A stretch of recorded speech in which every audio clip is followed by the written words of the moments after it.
TikTok is blatantly sexist. I just got banned for 3 days. That's why I haven't uploaded anything. And usually I upload like 2 to 3 videos a day. And I was banned because I said something that a female did was stupid. And that's all it was. Anyway, I'm back, y'all. So let's get into some videos.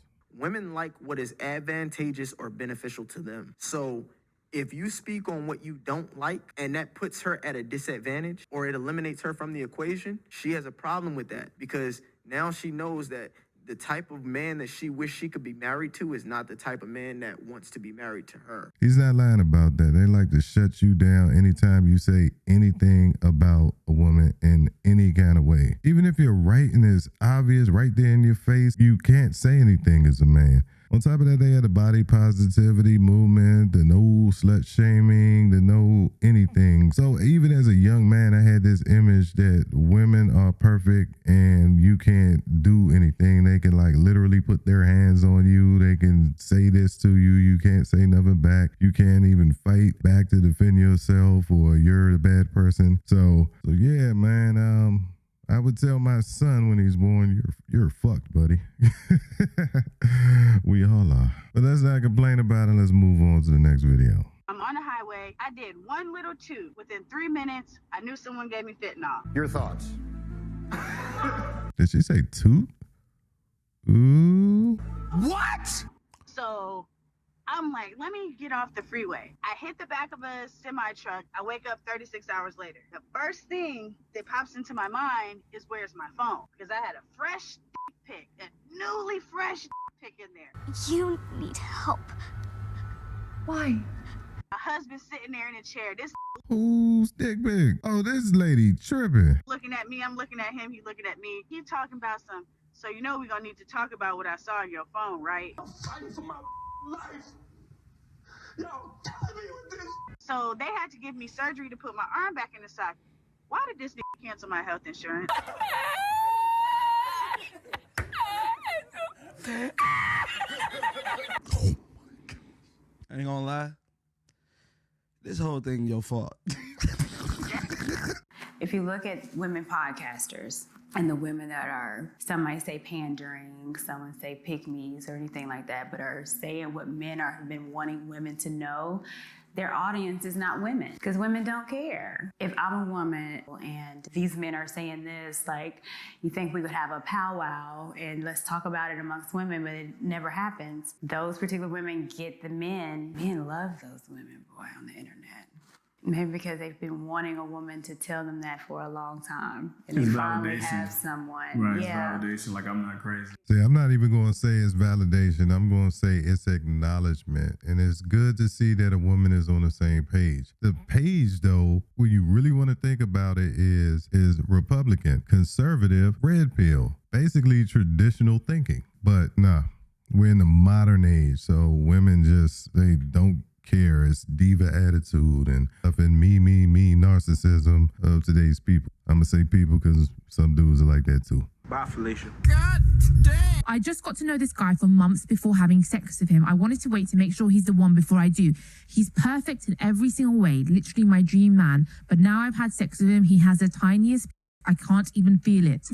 Wow. That's sad, bruh. Imagine how much money he spent dating her. But here's the thing, man. Y'all women need to understand. Men who lack in certain departments try to overcompensate in other departments. That should have been obvious. But, oh my God, man. As far as like a dude who ain't measuring up, man, it's like no matter how much money you make, your girlfriends and your wives aren't going to respect you, bruh. That's a sad thing. So ladies, the thing is, if you're making a guy wait, why?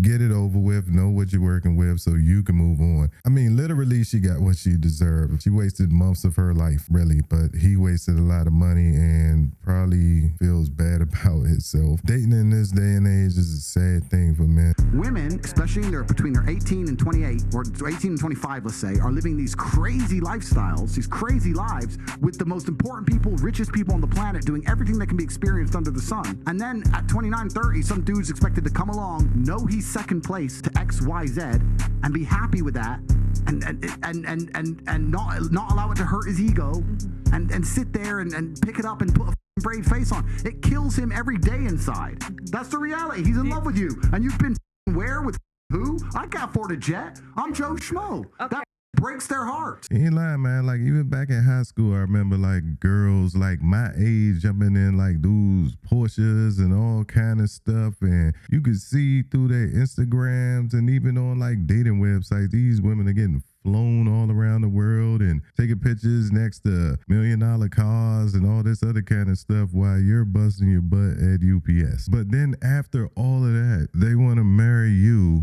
and want you to be faithful. You ain't supposed to be running around. You ain't supposed to be doing any of this stuff that they was doing a lot of in their 20s and stuff like that. And you shouldn't be doing anything that they were doing or done.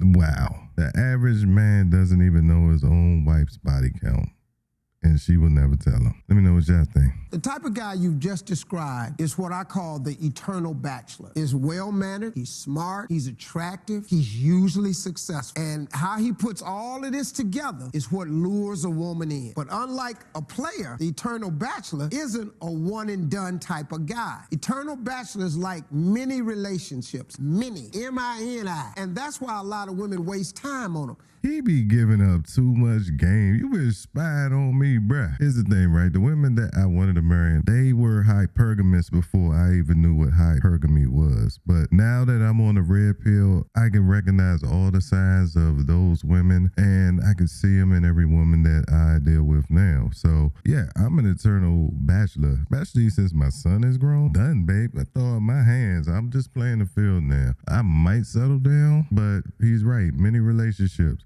What's the value system for a woman who cooks versus a woman who can suck good dick and well? Okay, I did a street interview. Would you rather have a girl that gave good head or a good cook? Guys, they want this. Bullshit. What men are interested in life as a whole is status. If I turn up home and I come home with my boys and she says, I'll cook you all a steak, that's status. If a woman comes up to me and goes, I'll be the best sex you ever had, I am fucking revolted. I don't want the best sex I've ever had. I want you to be pure and a virgin. You should know what sex is. Hey. Don't come and talk to me about fucking sucking dick. It's vile. It's disgusting. I don't want to hear that shit. You're right. The way that women talk about sex nowadays is disgusting. It is. Like, if you're going to talk about it to the man that you in a relationship with. Don't talk about it in public. That has been forever since the beginning of time. Nasty. But women love talking about it. Y'all have no shame. It's all, well, your body count's high. My body count should be high. Gross. That's literally gross. I want you to think of this. Would you stay with a man who sucked another man's penis? You wouldn't, right? That's how we feel about y'all doing that to other men. So why are you talking about doing that in public and then want a husband later? Think, Mark. Bye, Felicia.